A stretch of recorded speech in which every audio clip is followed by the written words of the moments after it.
나누려고 합니다. 우리 제목을 한번 읽어볼까요? 함께 읽겠습니다. 시작.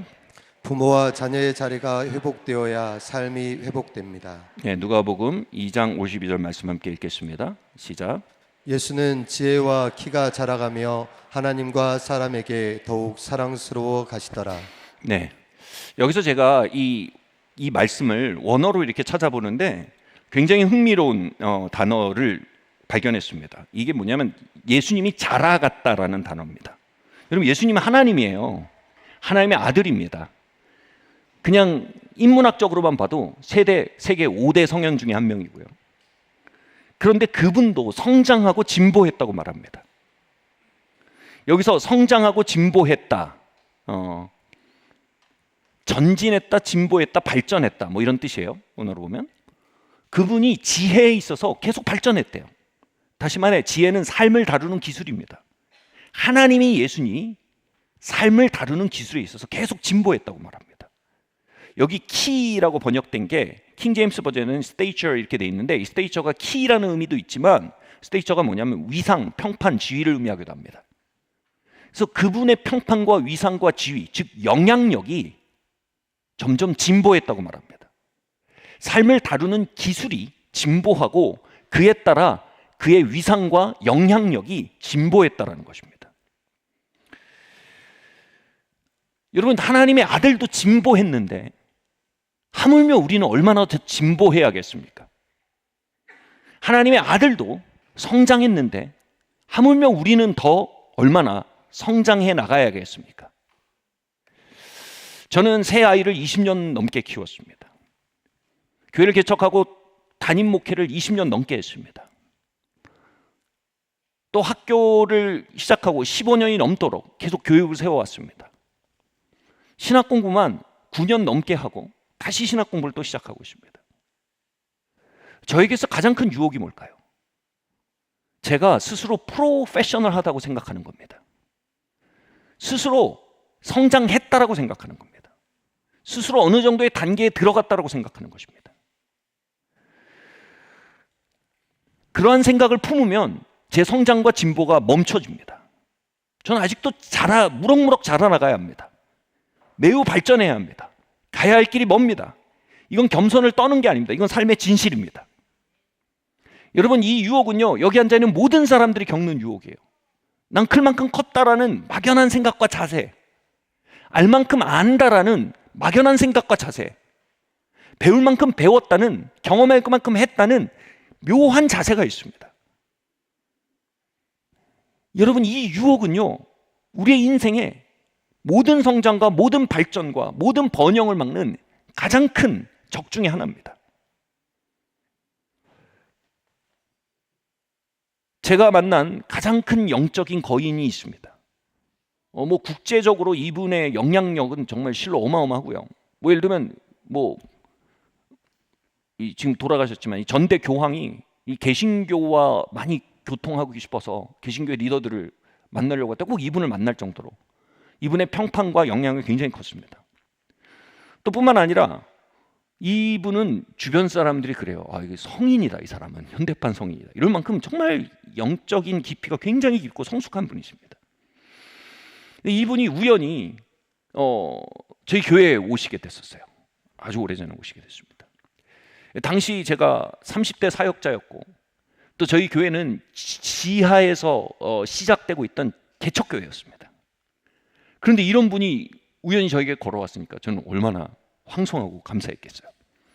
이제 그분을 이제 공항에 모셔드리고 이제 배웅을 하려고 나갔는데 제가 물어봤어요. 혹시 저희 사역을 보시고 저와 이제 시간을 보내셨는데 혹시 저희에게 바로 잡아야 할 부분, 부족한 부분, 고쳐야 할 부분이 있으면 꼭 말해 주십시오. 저는 그 말을 보석처럼 들을 준비가 돼 있습니다. 꼭 그 얘기를 해 주십시오. 공항에서 그렇게 얘기를 했어요. 가도 간곡히 부탁을 하니까 그분이 굉장히 진지하게 생각을 하시더라고요. 굉장히 깊게 진지하게 생각을 하시다가 입을 떼시는 거예요. 사실 제가 준비됐다고 했겠지만 무슨 말이 나올지 겁이 나더라고요.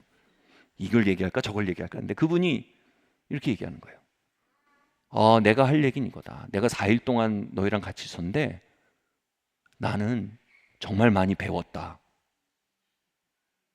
이런 면에서 내가 굉장히 인상 깊었고 굉장히 많이 배웠고 그걸 내 사역에 적용하려고 한다. 저보다 나이가 40이 많은 분이에요. 거의. 사역적 영향력은요, 비교할 수 없는 분이에요. 영적 성장과 단계에 있어서 비교할 수 없는 분이에요. 근데 더 당황스러운 건 뭐냐면 그분이 그렇게 말하는데 눈빛이 진짜예요.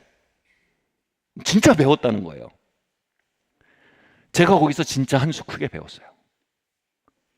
이분이 그 당시로 80이 다 되셨는데 80 정도, 아니 70 중반이셨나요? 그리고 사역적 경험이 어마어마한 분인데 이분은 한국까지 와서 그 개척교회 와서 30대 목회자가 목회하는 교회에 와서도 배우고 있는 거예요. 그 진심으로 배운 거예요. 그 말을 남기고 이제 비행기를 타셨는데 제가 너무 놀라웠어요. 와, 나는 너무나 오만한 사람이구나라는 생각이 들 정도였어요.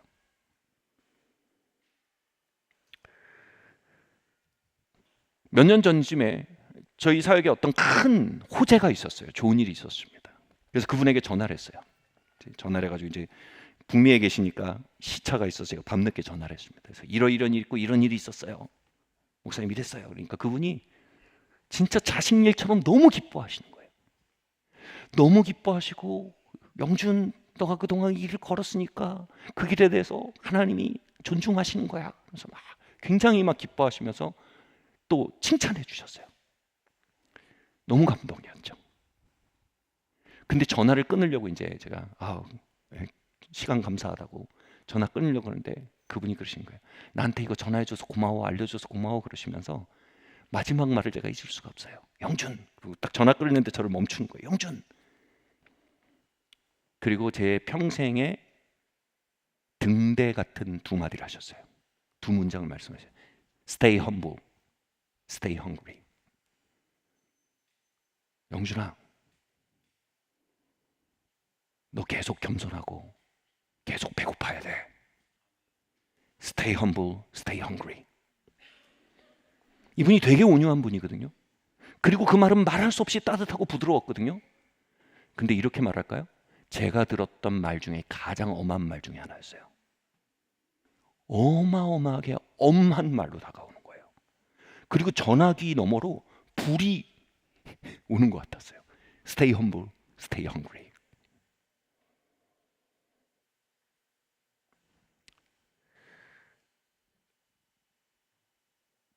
그게 얼마나 제 삶의 큰 경고인지, 또 우리 모두의 삶에 얼마나 큰 경고인지 우린 기억해야 합니다. 그리스의 한 비극 연극에 이런 대사가 있습니다. 신은 파멸시키는 사람에게 오만을 준다네. 누군가 이렇게 패러프레이즈 했더라고요. 신은 누군가를 파멸시킬 때 그에게 이렇게 말한다네. 너는 정말 유능한 사람이야.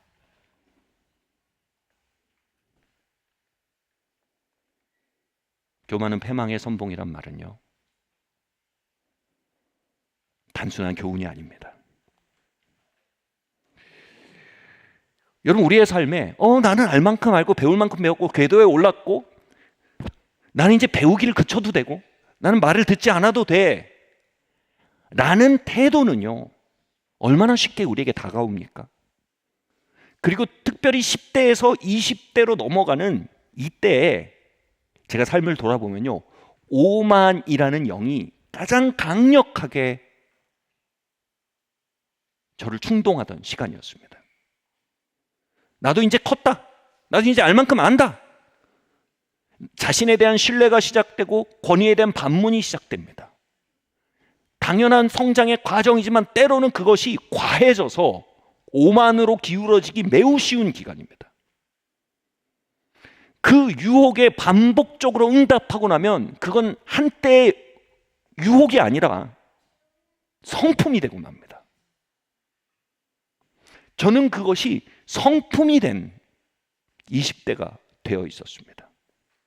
그리고 하나님은 제 성품이 된 오만을 깎아내기 시작하셨습니다. 대학교 2학년 때 일이었습니다. 당시 제가 다니던 교회 대학부는요, 저의 작은 소우주였습니다.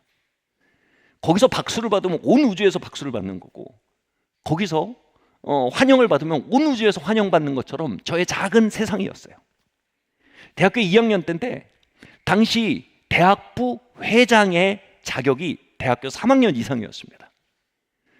근데 제가 2학년인데 저를 회장 후보로 올려준 거예요. 얼마나 기분이 좋은지 모릅니다. 대학부에는요, 정말 경건하고 정말 성품 좋고 정말 예쁜 누님들이 많이 계셨었어요. 어머, 영준아, 너 대학교 2학년인데 회장 후보가 됐구나. 너 너무 자랑스럽다. 싱싱하고 생글생글한 동기들이 제 주변에 있었어요. 영준아, 너 우리 기수에서 후보가 됐구나. 야, 너 우리 기수의 자랑이야. 와. 기도했어요. 하나님, 이 회장에 출마를 해야겠습니까? 기도하는데 아무리 생각해도 저의 리더십과 행정력이 잘할 수 있는 굉장히 좋은 기회라는 생각이 들었어요. 야, 이거 너무 좋은 기회다. 출마해야겠다. 하나님 인도하십니다. 그래서 제가 그 얘기를 이제 아버지가 당시 출근하고 계셨는데 거기 말했어요. 아버지, 제가 대학부에서 대학교 2학년인데 추천을 받았습니다. 회장에 나가려고 합니다. 그러니까 저희 아버지가 나가다가 들어오시는 거예요. 들어오시더니 저희 아버지의 아버지가 오늘따라 계시네요, 여기. 저희 아버지의 언어가 있어요. 영준아, 개쩍은 짓 하지 마라. 쓸데없는 짓 하지 말라는 거예요. 개쩍은 짓 하지 마라. 그리고 또 이런 언어가 있어요. 야, 변죽 울리지 마라, 인생. 변죽이 뭐냐면 북의 가장자리라는 뜻이에요. 제가 그 뜻을 20대 때 알았어요. 그냥 변죽하면 뭔지 알 것 같았는데 아마 정확한 뜻을 그때 알았어요. 그렇게 자꾸 주변에 맴돌지 말라는 거예요. 변죽 울리면 개쩍은 짓 하지 마라. 안 돼. 그러고 나가셨어요. 제가 너무 힘들었어요.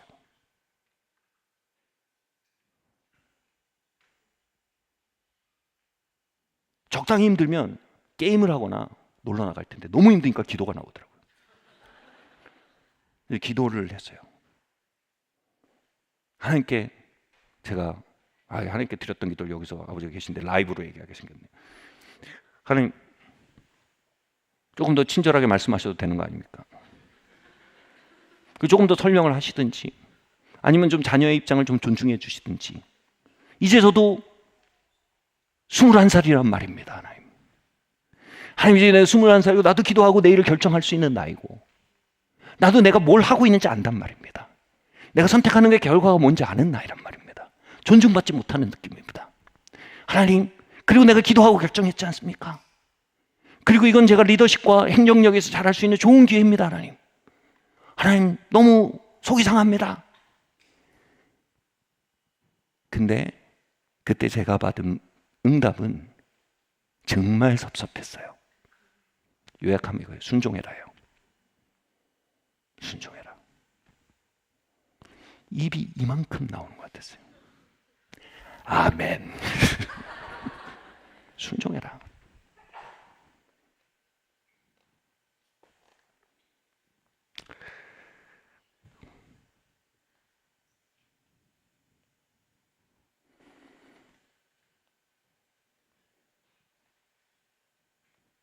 돌아보면요, 제가 회장에 출마했던 분명히 행정력과 리더십에 있어서 성장할 기회가 있었을 겁니다. 그런데 그때 순종해라 그 말은요, 제 깊은 곳에 무언가를 건드려서요. 제 안에 성품화되어 있던 오만함이었어요. 오만이 딱 건드려졌어요. 제 육신의 아버지는요, 하늘 아버지가 제 주변을 딱딱하게 덮게 됐던 오만의 껍질을 깎아내기 위해서 드신 과도와 같았어요. 그 과도로 오만이란 껍질을 벗겨내는 거예요. 그 방법이 뭐였어요? 안 돼, 영준아.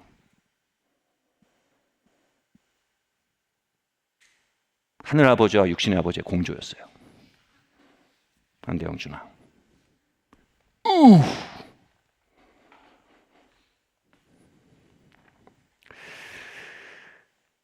여러분 이게 깎여나갈 때 굉장히 힘듭니다. 그때 이 고통을 피하는 방법은 뭐냐면 그 말씀하시는 분의 약점을 연구하는 겁니다. 그러다면 이 고통이 그분의 탓이 됩니다. 그러면 나는 그 고통을 또 피할 수 있는 탈출구가 생깁니다. 천재적이죠. 여러분 오만의 영은 천재적이에요. 제가 돋보기를 들고 저희 아버지의 약점을 살피기 시작했어요. 왜 이렇게 말하지? 아버지는 항상 이래. 아버지는 뭐 내 뜻을 존중한 적이 없는 것 같아. 답은 하나예요. 그래도 순종해라.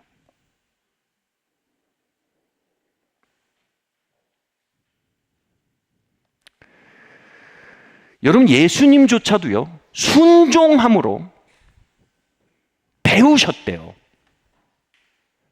하물며 우리겠습니까? 우리는요 예수님이 그 깎임의 자리에 머무셨다는 걸 보고 우리도 깎임의 자리로부터 도망치지 않아야 됩니다.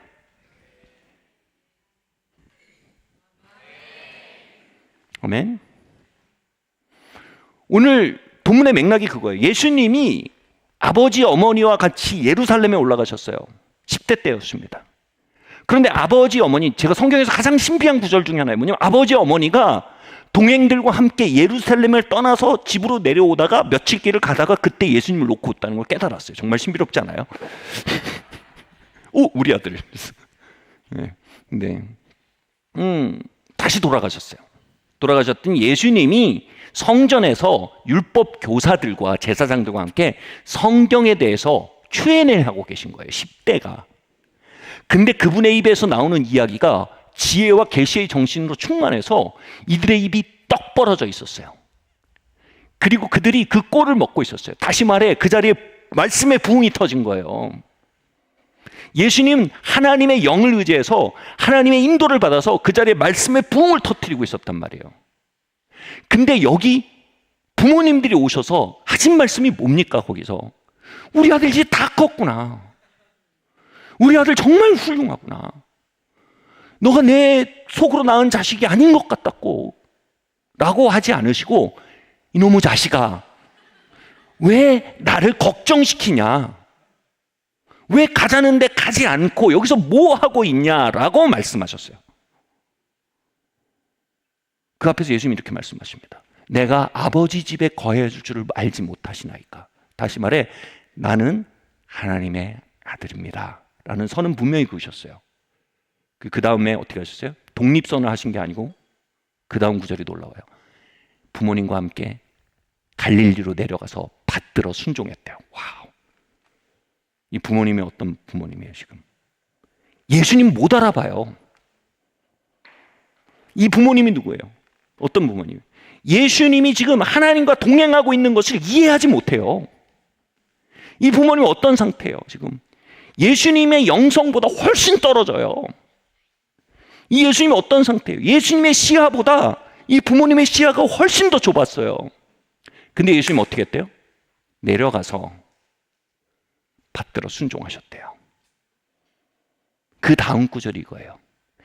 예수의 지혜와 stature, 그의 존재감 또는 그의 영향력, 그의 평판이 진보하기 시작했대요. 어디서요?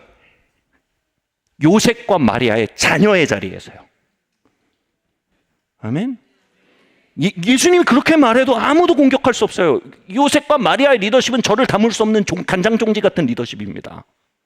저는 이 안에 있으면 갇힙니다. 이 안에 있으면 내 인생은 닫힙니다. 저는 이제 더 큰 바다를 향해 가야겠습니다. 더 넓은 세상을 향해 가야겠습니다라고 선언하셔도 그 선언을 가장 하실 만한 분인데 그분이 어떻게 돼요? 내려가 받들어 순종하셨대요. 그리고 하나님 그 자리에서 그를 진보시키셨대요. 아멘. 여러분 신구약에 공통으로 드러나는 계명이 있어요. 부모를 공경하라. 그리하면 뭐라고요? 유산을 많이 상속받을 것이다. 너희가 이 땅에서 날이 길고 잘 될 것이다. 부모를 공경하란 말은요 절대로 부모 편드는 말씀이 아니에요. 부모를 공경하란 말은요, 우리를 편드는 말씀이에요. 이 땅에서 잘 되길 원하세요?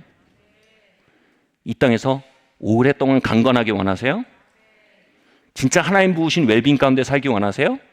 우리의 웰빙을 위해서 하신 말씀이에요. 부모를 공경하라는 거예요. 예수님은 이 말씀을 그대로 보이셨어요. 그 자리에 거하심으로 지혜와 키가 성장하고 진보했대요. 지혜와 영향력이 진보했다는 거예요. 여러분, 그 자리가 형통의 자리입니다. 그 자리가 번영의 자리입니다. 그 자리가 치유의 자리입니다. 하나님 그 자리에서 축복하세요. 자녀의 자리에서요. 아멘.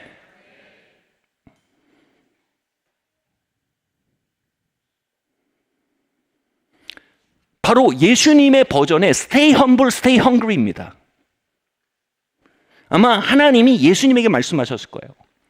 그 예루살렘 성전에서 말씀의 부흥이 막 일어나고 있을 때 하나님 아버지가 예수님의 마음에 말씀하실 거예요. 예수야, 나는 너의 사역이 이렇게 나타난 걸 굉장히 기쁘다. 너를 통해 이렇게 기름 부음과 은사가 나타나는 건 난 되게 기쁘다. 예수야, 이건 너의 부르심입니다. 굉장히 기뻐하셨을 거예요. 근데 전화를 끊으면서 하나님 아버지가 그러셨을 거예요. 근데 예수야, stay humble, stay hungry. 그래도 겸손해야 된다. 그리고 계속 배고픈 사람이 돼야 한다. Stay humble, stay hungry의 뜻은 뭐예요? Stay a son, stay a child. 아들의 자리에 머물러라. 넌 여전히 요셉과 마리아의 자녀의 자리에 머물러야 한다. 난 거기서 너를 진보시킬 거다. 나는 그 자리에서 너를 축복할 거다. 나는 그 자리에서 너의 삶을 번영케 할 거다. 나는 그 자리에서 너의 삶의 발전이 나타나게 할 거다. Stay humble, stay hungry. 다른 말로 stay a child. 아이로 머물러라. 그는 요셉과 마리아의 아이가 되기로 결정했어요.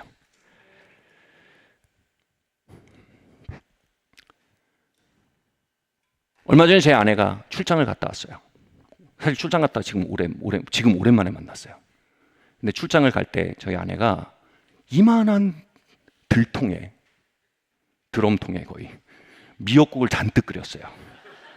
미역국을 끓이면 저희 알아요. 내가 아주 이 사람이 어디 가는구나. 그러면 이제 저희는 이제 미역국을 많이 먹으니까 저 일주일 동안 먹어야 되는 미역국이. 그냥 알아요. 그 맛이 너무 익숙해요. 그래도 먹을 때마다 피가 맑아지는 건 사실이고 먹을 때마다 영양분이 좋아요. 거의 다 먹었어. 근데 여러분, 산이의 마을교회 미역국이 있어요. 여기 지금. 그래서 여러분, 들으신 분도 있지만 듣지 못한 분도 많기 때문에 제가 이 얘기를 할게요. 굉장히 모든 간증은요, 동일한 능력이 나타나게 하는 복제력이 있습니다. 저는 이 복제력이 바로 이 공간에 풀어질 것을 믿기 때문에 이 얘기를 다시 합니다. 저의 삶에 제임스 조던의 간증은요, 굉장히 큰 복제력을 가지고 동일한 회복의 역사를 가져오는 통로가 됐습니다. 그 간증을 여러분에게 나눌게요. 제임스 조던의 아버지는 세계 2차 대전 참종 용사입니다. 포병이었는데 이태리였나 어디서 포격을 이렇게 가했어요. 적진에. 그리고 이제 적진에 포격을 가하고 나서 거기에 이제 진군을 해서 봤는데 민간인 마을을 군인 기지로 오인한 오폭이었다는 사실이 발견된 거예요. 자신이 폭격한 마을에 민간인들이 참혹하게 죽어 있는 걸 본 거예요. 이 젊은 청년은요, 그 마을을 걸어서 지나면서 마음이 다 죽어버렸답니다. 전쟁이 끝나고 집에 돌아왔지만 그의 마음속의 전쟁은 끝나지 않았습니다. 그는 더 이상 사랑할 수도 사랑받을 수도 없는 사람이 되어버렸습니다. 마음이 죽어버린 거예요. 결혼해서 아이를 낳았지만 그는 아이에게 사랑을 주는 법도 몰랐고 아이로부터 사랑을 받는 법도 몰랐습니다. 그가 입을 열면 나오는 건 비판이었습니다. 아이와 대화를 시작하면 언제나 논쟁으로 끝납니다. 왜냐하면 언제나 그의 마음속에 다툼이 있기 때문입니다. 제임스 조던은 아빠의 사랑과 인정을 갈구하는 마음으로 그 옆에 가서 무언가를 얘기하기 시작하면 비판과 다툼으로 끝나는 대화에 지쳐가고 있었습니다. 그리고 청소년이 되었을 때 어느 날 또다시 논쟁이 시작되면서 아버지가 제임스에게 이렇게 말합니다. 제임스, 너는 내 인생의 가장 큰 실수다. You're the biggest mistake. 내 인생이 한 가장 큰 실수는 너다. 지쳐가던 제임스는요, 마음속에서 오케이, 나도 당신의 아들을 이제 그칩니다. 당신의 아들의 자리는 너무 힘든 자리입니다. 당신의 아들의 자리는 애정을 갈구하며 입을 열을 때 독극물이 입에 내려오는 자리입니다. 당신의 아들의 자리는 따뜻한 폼을 기다리며 품을 열 때 비수가 꽂히는 자리입니다. 나는 더 이상 당신의 아들이 아닙니다. 당신은 나의 아버지가 아닙니다. 말로 하지 않았지만 그 방의 문을 닫고 나가면서 그는 마음속으로 그렇게 다짐했고, 그리고 산을 몇 시간 동안 혼자 걸어 다녔답니다. 그리고 집에 다시 돌아와 잠을 잤지만 그의 몸만 돌아온 겁니다. 그의 마음은 이미 산에서 돌아오지 않은 겁니다. 그리고 몇 년이 지나 청년이 되어 그는 마음을 두고 왔던 산에 돌아가기 위해 사슴사냥꾼이 되었습니다. 집을 떠나기 위해, 아버지를 떠나기 위해, 아들의 길 그치기 위해, 그 고통의 자리를 떠나기 위해 그는 사슴사냥꾼이 되었습니다. 그곳에서 하나님은 제임스를 만났고 제임스를 거듭나게 했습니다. 그리고 신앙을 갖게 됐습니다. 청년 제임스가 그러던 중 잭 윈터라는 하나님 아버지의 마음 사역자가 미국에서 와서 뉴질랜드에 사역을 하는데 그를 만나게 됩니다. 그리고 그를 통해서 하나님이 이루실 일을 있음을 느끼고 미국에 있는 잭 윈터의 사역 본부에 가서 한 1년 정도 보내기로 결정을 합니다. 그리고 그 사역 본부에서 그는 정기적으로 기도실에 들어가서 기도하는 삶을 배우기 시작했습니다. 어느 날 1년이 거의 다 끝나갈 때쯤에 기도실에 가서 기도를 하는데 마음속에 성령께서 큰 두드리심과 큰 질문을 던지신 걸 경험했습니다. 근데 그게 단순히 질문이 아니라 자신의 마음을 비추는 빛과 같았답니다. 제임스, 너는 누구의 아들이냐? Whose son are you? 너는 누구의 아들이냐? 그 질문에 제임스는 머리로 당연히 우리 아버지 아들이죠 라고 말하려고 하는데 그 질문은 빛이었어요. 자신은 자신의 아버지를 향해서 아들이 이미 그친 지 오래였고 아들의 마음이 없어요. 생물학적 아버지지만 마음의 커넥션 끝났어요. 그리고 그렇게 아들이 되는 법을 잃어버린 그의 마음에는 교회를 다니며 수많은 목회자도 만나고 사역자도 만났지만 그 누구에게도 영적 자녀가 되는 법을 안 적이 없어요. 그들은 교회의 피고용자였습니다. 교회란 지적의 지위, 교회라는 조직의 한 직책을 맡은 사람들이었습니다. 그러나 그들은 결코 자신에게 한 번도 영적 아버지적 적이 없었습니다. 왜요? 그는 더 이상 누군가에게 영적인 자녀가 되는 법을 전혀 모르는 상태입니다. 다시 그 질문이 옵니다. James, whose son are you? 너는 누구의 자녀이냐? 그는 성경의 많은 가르침들이 생각났습니다. 구약에서야 한 사람의 아이덴티티를 얘기할 때 언제나 누구누구의 아들 이렇게 말합니다. 눈의 아들 여호수아, 이새의 아들 다윗, 그들의 핵심 아이덴티티는 누구누구의 자녀입니다. 이 질문은 하나님 이렇게 묻는 겁니다. 제임스, 넌 누구냐? 저는 누구의 아들도 아닙니다. 저는 아무도 아닙니다. 전 내가 누군지 모르겠습니다.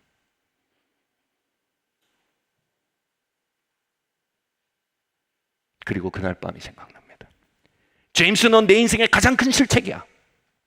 나는 당신의 아들이 아닙니다. 라고 떠났던 그 자리에 자신의 아들의 마음을 잃어버리고 걸어 나온 겁니다. 물건을 잃어버리면 어디서 찾습니까? 잃어버린 장소에 가서 찾는 겁니다. 우리는 어디서 아들의 심령을 잃어버립니까? 어디서 자녀의 심령을 잃어버립니까? 우리가 자라나며 부모의 자녀에게를 그칠 때 독립성을 선택하고 오만을 선택하고 판단을 선택하고 단절을 선택했을 때 우리는 자녀의 마음을 잃어버립니다. 제임스는 그 마음을 어떻게 찾아야 하는지 이제 알았습니다. 그는 펜을 들고 아버지에게 편지를 씁니다. 아버지, 죄송합니다. 저는 지난 몇 년간 아버지의 아들이길 그쳤습니다. 이제 아들의 자리로 다시 돌아가려고 합니다. 아버지, 저를 용서해 주십시오. 이제 당신께 다시 마음을 열겠습니다. 당신의 아들이 되겠습니다. 제 마음을 받아주십시오. 편지를 썼습니다. 그 편지를 쓰는 것까지는 좋았어요.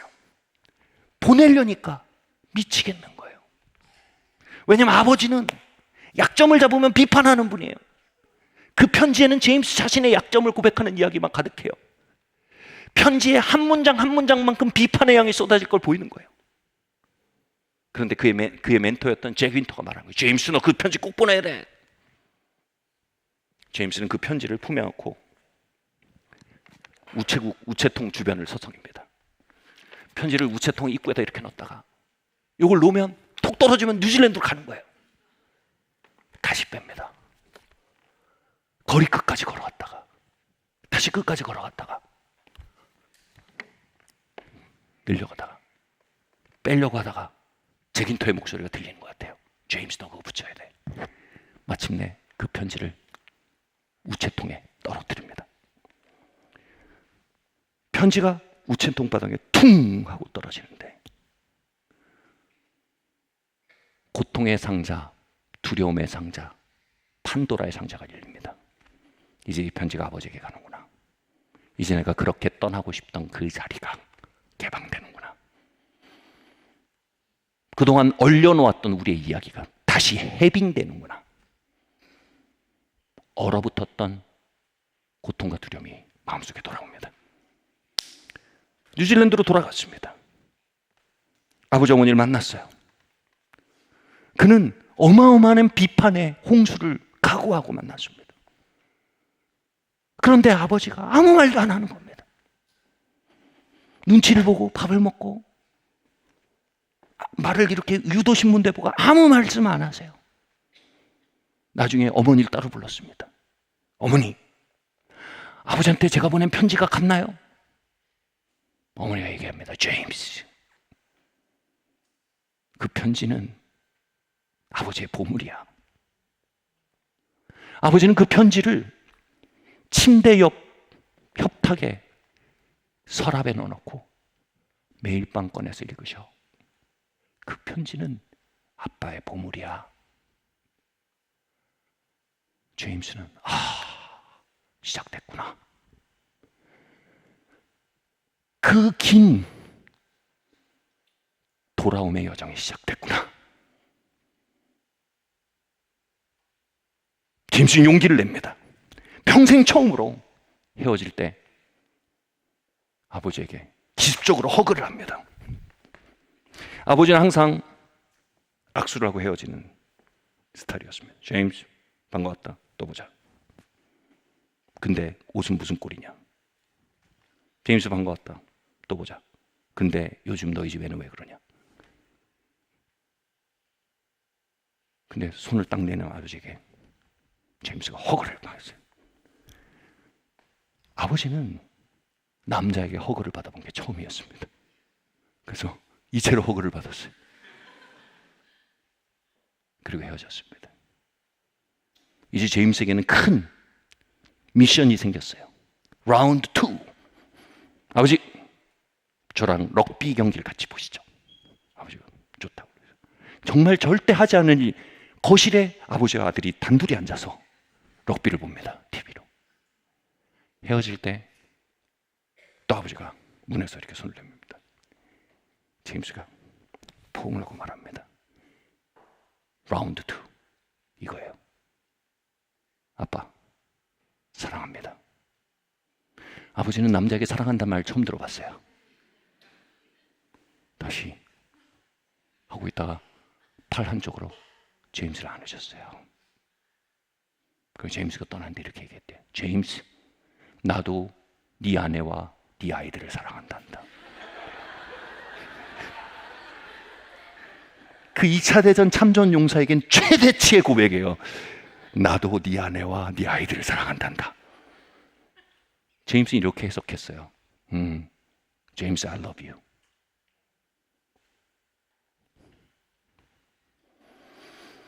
시간이 좀 흘러서 아버지가 치매가 왔어요. 삶의 마지막 구간을 요양원에서 보내시게 됐습니다.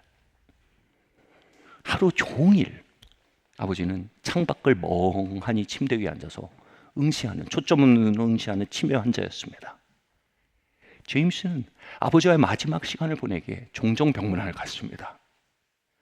그리고 좀처럼 사람의 언어를 이해하지 못한 그분에게 하고 싶었던 얘기를 그냥 다 했습니다. 아버지, 그때 내가 이랬던 건요, 아버지 내가 사랑한다는 말 듣고 싶었던 것 같아요. 아버지, 내가 그때 이랬던 건 아버지한테 칭찬받고 싶었던 것 같아요. 근데 아버지는 참 모질게 저에게 참 비판도 많이 하셨어요. 그래도 아버지, 그래도 저는 아버지 옆에 계속 있고 싶어요. 별의별 얘기를 다 하고 지냈어요. 근데 어느 날 막 아버지랑 이런 얘기 저런 얘기, 아버지 멍하니 창밖을 보고 있던 아버지가 제임스가 가는데 갑자기 눈빛이 돌아갔어요. 그랬더니 제임스 부른 거예요. 그래서 아버지, 제임스, I'm so sorry. 제임스, 내가 너무 미안하다. 제임스, 내가 너무 미안하다. 제임스, I'm so sorry. 내가 너무 미안하다. 그리고 이렇게 말했어요. 제임스, I have loved you. I have loved you. 나는 언제나 너를 사랑해왔단다. 그 짧은 순간 돌아왔던 눈빛에 그분은 모든 집을 짜내듯이 몇 마디를 하고 다시 초점을 잃으셨습니다. 그리고 얼마 뒤 세상을 떠나셨어요.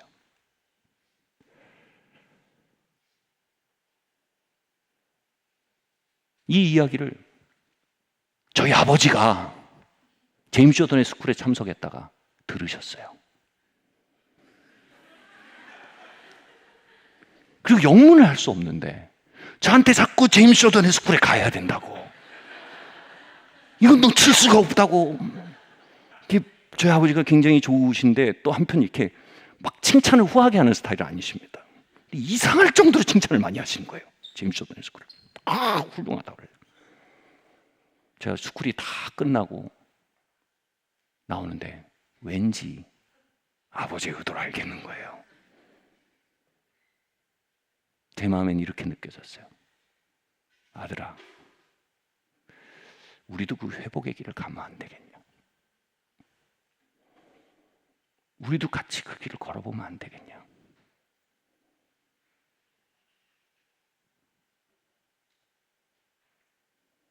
말씀드렸듯 간증은 동일한 능력을 풀어놓는 힘이 있습니다. 그 이야기가 이제 저의 이야기로 상륙했습니다. 어느 날, 지금도 저희 아버지가 몽골에서 선교사로 계신데 그때도 그러셨어요. 몽골에 제가 국제 전화를 했습니다. 저희끼리 이제 목사님이라고 불러요. 목사님, 제가 몽골에 가겠습니다. 저희 아버지가 굉장히 흥분하셨어요. 익사이팅해지셨어요. 선교지 탐방하려고 하십니까? 몽골 지금 여행지가 좀 춥지만 괜찮습니다. 몽골 여행을 하려고 하십니까? 그러셨어요. 제가 그때 평생 하지 않을 소리를 했습니다. 목사님이랑 같이 있으려고 합니다. 보고 싶어서 가는 겁니다. 여행지 선교지 모르겠고 뵙고 싶고 같이 있고 싶어서 갑니다. 그때 전 전화 끊으신 줄 알았어요. 긴 정적이 이어졌어요. 화가 나셨나 혹시? 나중에 어머니한테 물었어요. 무슨 뜻이었냐고. 아버지가 너무 좋아하셨다는 거예요. 말할 수 없이 좋아하셨던 거죠. 저 몽골에 비행기 타고 날아갔어요. 겁나게 춥더라고요. 진짜 얼어 죽을 뻔했어요. 근데 그 조그만 선교사 숙소에서 4박 5일 정도 정말 한 2년 만에 반상이 열린 아주머니처럼 수다를 떨었어요. 저는 아버지랑 이렇게 수다 떨긴 처음인 것 같은 정도로 수다를 막 떨었어요. 계속 수다를 떨었어요. 막 아버지가 거기서 혼자 있으면서 들으시던 유튜브에 있는 노래 막 이런 거 들으시고, 막 이 사람은 노래를 어떻게 잘 부르고, 그때 아이유가 부른 60대 노부부의 뭐 이야기 뭐 이런 걸, 아이고 이 처자는 이렇게 젊은데 이런 감성을 어떻게 표현하나, 막 임영웅 버전도 들었다가 막 목사님 이 노래 너무 우울합니다. 혼자 안 들으셨으면 좋겠습니다. 이거 막 그랬다가 같이 울란바토르 거리를 막 걸으면서 선교사 생활비 얼마나 빠듯합니까? 근데 그걸 쪼개갖고 이거 경화사모 목도리 좀 가져가라고, 이거 사랑이네 나라 목도리 좀 가져가라고, 그 사가지고 또 선물을 하시는 거예요. 뭐 그 울란바토르 맛집이 뭐 이렇게 뭐 딱히 맛집이 있겠습니까? 근데 거기 맛집도 찾아서 둘이 가서 먹고 걷고 먹고 걷고 먹고 걷고. 제가 그때가 나이가 40대였던 것 같아요.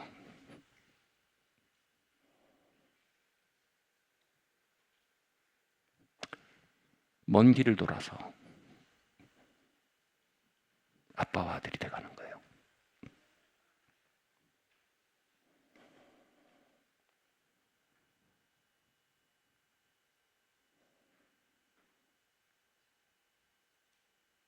저는 이 이야기가 여러분 가문에 복제력을 가질 것을 믿습니다.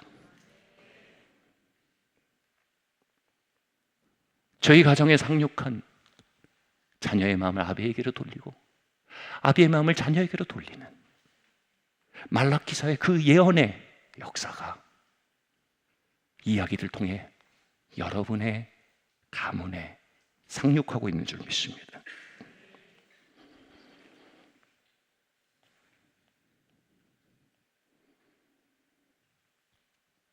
이번 주에 오셨어요.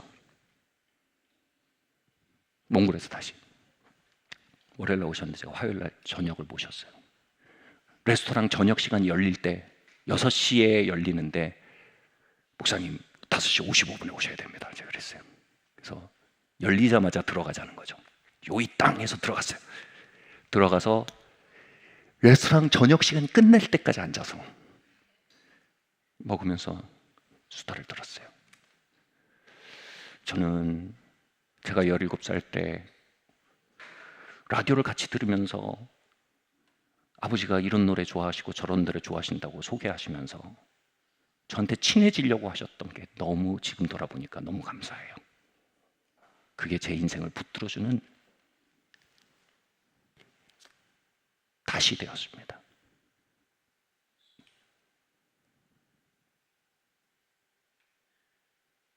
제가 아이들에게 다가갈 때 그때 받은 랭귀지를 또 사용하거든요.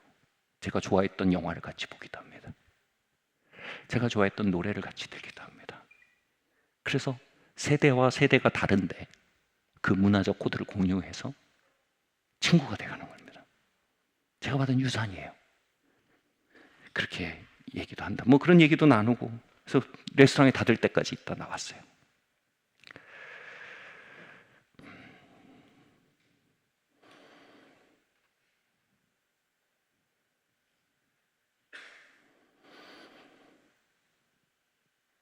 최근에 제 핸드폰이 고장이 났어요. 제 핸드폰이 고장이 나서 셀룰러 데이터가 안 잡히는 거예요.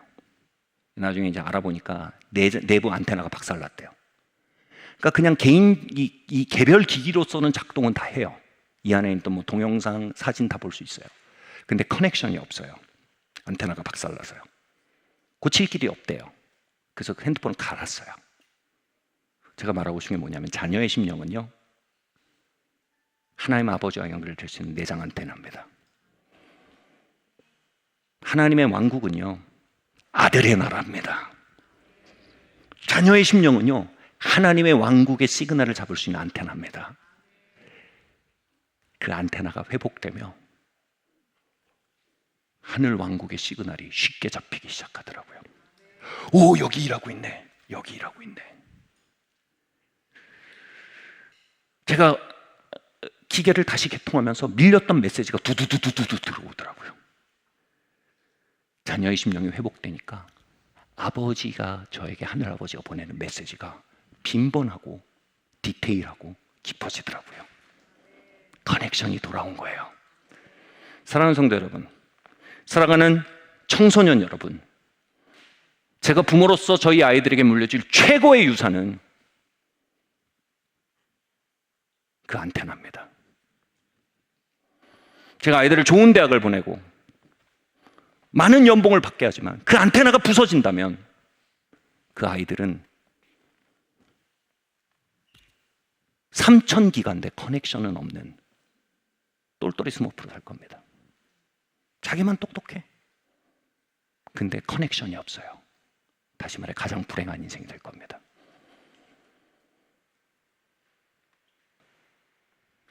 제가 아이들에게 남길 가장 큰 중요한 유산은 그 안테나의 회복입니다. 청소년 여러분, 여러분의 삶에서 지켜야 할 가장 중요한 유산은 자녀의 심령입니다. 그 안테나가 박살나고 나면 더듬이가 뽑힌 곤충같이 되는 것이고, 그 안테나가 박살나고 나면 하나님의 아버지와 그분의 나라는 손에 잡히지 않는 유령처럼 바뀌고 마는 것입니다. 그럼 어떻게 우리 안에 안테나가 회복될 수 있을까요? 둘 중에 하나입니다. 부모가 완전해지는 겁니다. 그러면 자녀가 부모를 향한 존경심이 회복될 겁니다. 또 하나는 이것입니다.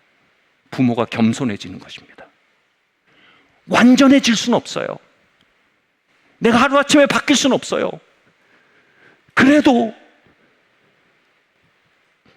내가 그들의 자녀의 심령을 파괴하는 데 일조했던 삶의 궤적들에 대해 발견하고 깨닫고 사과하는 겁니다. 그 겸손 안에서 아이들은 부모에 대한 신뢰를 회복하게 됩니다.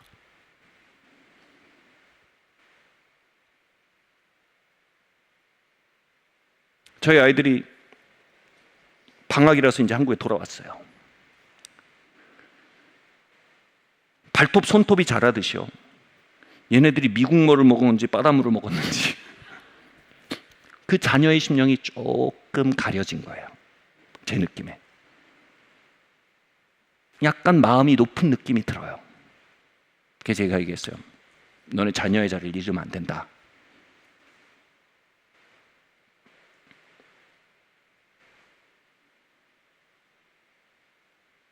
근데 어저께는 제가 이렇게 방에 딱 들어왔는데 이 드라마를 하나 보고 있었어요, 방에서. 저 드라마를 본답니다, 여러분. 그래서 드라마 보고 있는데 아버지와 딸이 막 다퉈요, 그 드라마에서. 근데 딸이 뭔가 굉장히 잘못된 상황인데 아버지가 그것을 굉장히 비판하고 있었어요. 근데 딸이 이렇게, 이 미드였거든요. 딸이 이렇게 응답하는 거예요. 아빠, 나를 24시간이나 비판 안 해줘서 고맙습니다. 그러니까 난 평생 당신의 비판을 받고 살았습니다. 어쩐 일로 24시간 비판 안 하든 24시간 비판 안 하고 있어줘서 고맙습니다. 다시 시작됐군요, 이겁니다. 그러니까 그 깨어짐이 드러나는 거예요. 그 아버지의 비판 세례에서 딸의 자녀의 심령이 깨어지고 후퇴되고 망가진 거예요. 근데 그 딸이 막 그렇게 얘기하는데 그게 제 딸이 저한테 울부짖는 소리로 들리는 거예요. 제가 굉장히 비판적이군요, 사람이. 그래서 저도 딸이 오랜만에 왔는데 감을 잃은 거예요. 이 비판적인 태도를 컨트롤하는 거에 대한 감을 잃은 거예요. 그러니까 자연스럽게 나가는 거예요. 그 드라마 안에서 절규하는 딸이 나한테 절규를 것 같은 거예요. 그래서 이건 그냥 드라마 할 거야 하고 역시 드라마를 많이 보면 안 되고 껐어요. 그리고 설교를 들으려고 그 산예마을교회 유튜브를 켰어요. 근데 쇼츠를 딱 눌렀는데 쇼츠에서 제가 저한테 이렇게 얘기한 거예요. 여러분, 자녀를 교정하기 위해서는 9번 칭찬해야 합니다. 그래야 한 번의 교정을 받아들이고 살아낼 수 있는 마음의 힘이 있는 겁니다. 9번의 에너지를 넣어주지 않고 주유는 안 해주고 여길 가야 된다고 지시만 하면 아이들 엔진은 고장납니다. 제가 저한테 설교하는 거예요.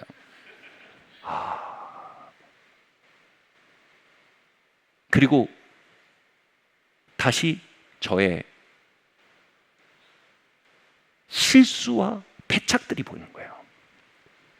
내가 되게 저 딸이 절규하듯이 24시간 동안 비판을 참아준 게 고맙다라고 말할 만큼 내 주변에 오면 비판받지 않을까 하는 방어가 작동되도록, 다시 말해 자녀의 심령이 고장나게 만들고 있었구나. 내가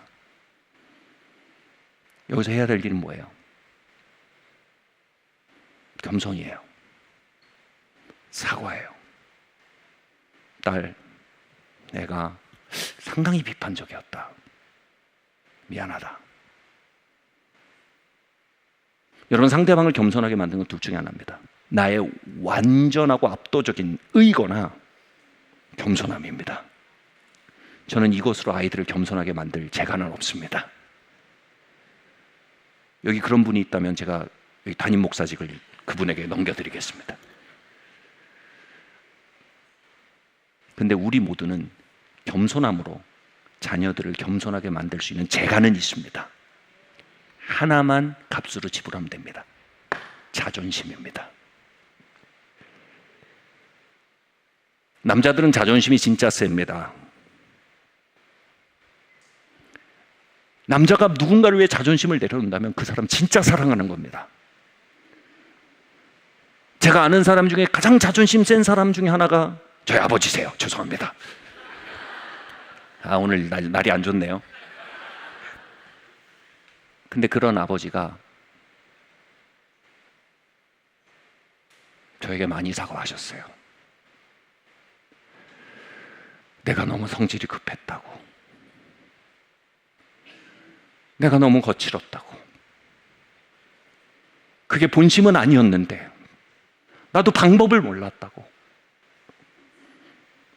내가 받았던 상처를 그대로 물려주는 사람이 됐다고, 미안하다고, 너무 후회가 된다고.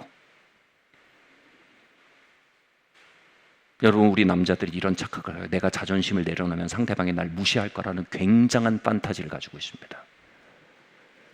그런데 10 중에 9 내가 자존심을 내려놓으면요, 상대방은 겸손해집니다. 제가 받았던 사랑이 여러 개 있지만 제가 받았던 가장 큰 사랑을 탑3로 꼽는 그 중에 하나는 아버지의 겸손입니다. 왜 이 남자가 내 앞에 자존심을 내려놓는가? 왜 이 철옹성 같던 남자가 내 앞에선 약해지는가? 이 견고한 남성이 왜 내 앞에선 부드러워지는가? 자존심을 잃지 않기 위해 평생 투쟁하며 살았던 이분이 왜 내 앞에서는 자존심을 내려놓는가? 어려운 답이 아니에요. Because he loves me so much. 그는 나를 너무나 사랑하기 때문이에요. 제가 들었던 어떤 I love you보다, 크리스마스에 받았던 선물들보다 가장 강력한 I love you는 이거였어요. I'm sorry. I was wrong. 내가 잘못했다. 미안하다.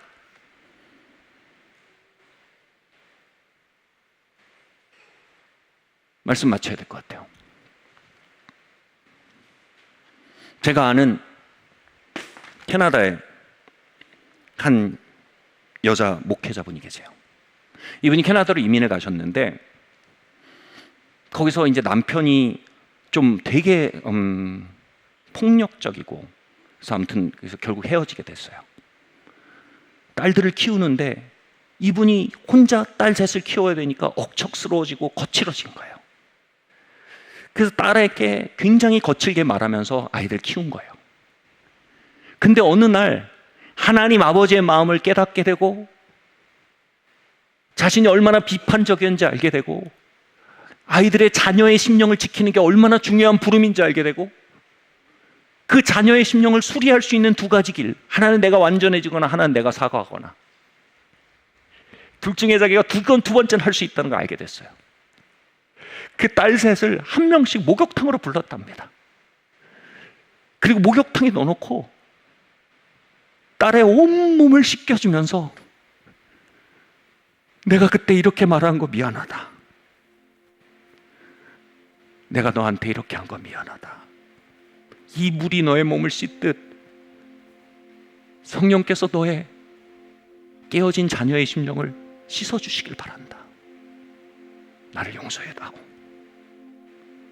처음에는요, 딸이 엄마 왜 이래? 엄마 왜 이래? 하다가 영어로 웨일링 한다 그래요. 이게 뭐냐면 고래 소리를 내는 거예요. 굉장히 격렬하게 우는 것을 표현하는 단어예요. 웨일링 하기 시작해요. 이 20대 처자들이 목욕탕에서 고래 울음소리 내는 거예요. 우와!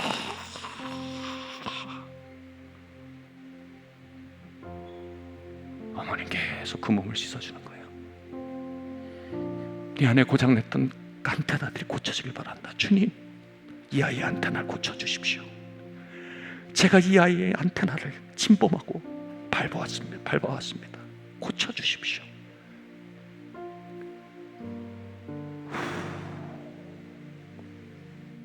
그렇게 딸 한 명 한 명의 몸을 씻기며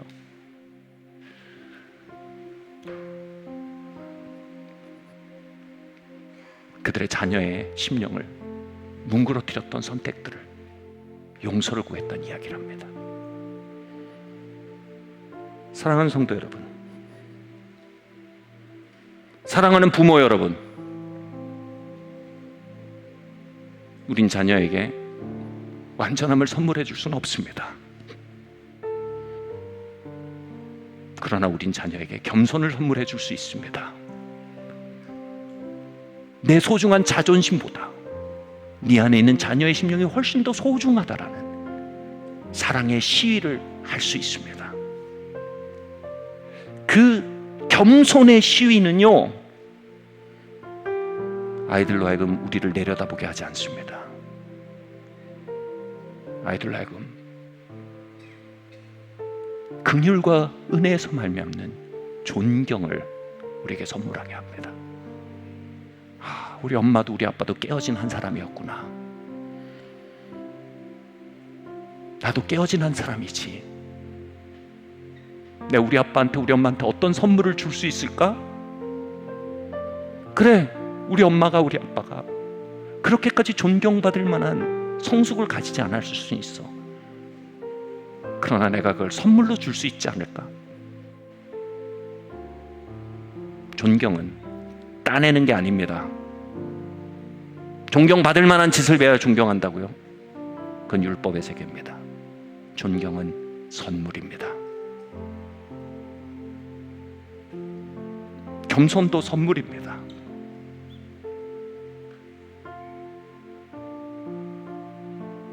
그렇게 우리가 사랑의 강물을 따라 겸손을 선물하고 존경을 선물할 때 구약 전체의 마지막 절입니다. 내가 마지막 때에 엘리야를 보내리니 그가 자녀의 심령을 아비에게로, 아비의 심령을 자녀에게로 돌이키리라.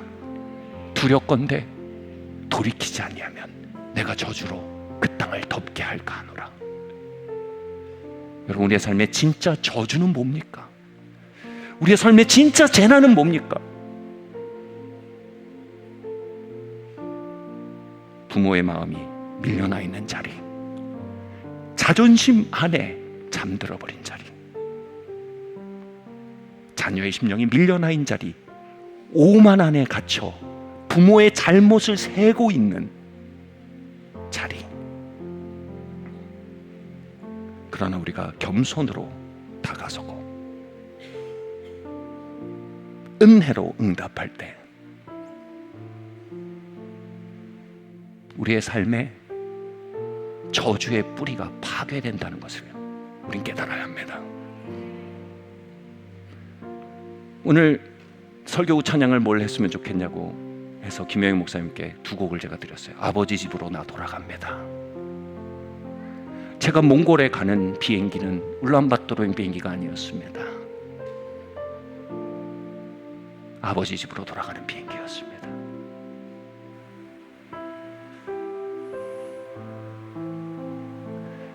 저희 아버지가 제임스 조던의 스쿨을 권했던 건 스쿨을 권한 게 아니었습니다. 아버지 집으로의 초청이었습니다. 그리고 두 번째 곡은 예수 이름 말하기 원하네였어요. 모든 저주와 결박이 깨어지기까지, 모든 우울이 깨어지기까지, 모든 압제가 깨어지기까지 예수 이름 말하기 원하네. 여러분, 결박은 파워 게임으로 깨지는 게 아닙니다. 뿌리가 끊어지면 열매는 사라집니다. 저주의 뿌리는 자녀의 자리를 잃어버린 심령, 부모의 자리를 잃어버린 심령입니다. 우리 그 자리로 돌아가 예수의 이름을 우리의 가문에 말하기를 바랍니다. 아멘. 세대와 세대를 이어 물려주던 상처의 역사, 세대와 세대를 이어 물려주던 열매 없음의 역사, 세대와 세대를 이어 물려주던 분열의 역사, 공은 오늘 여기서 멈춥니다. 우린 자녀의 자리로, 아비의 자리로 돌아갑니다. 자리에서 일어나시겠습니다.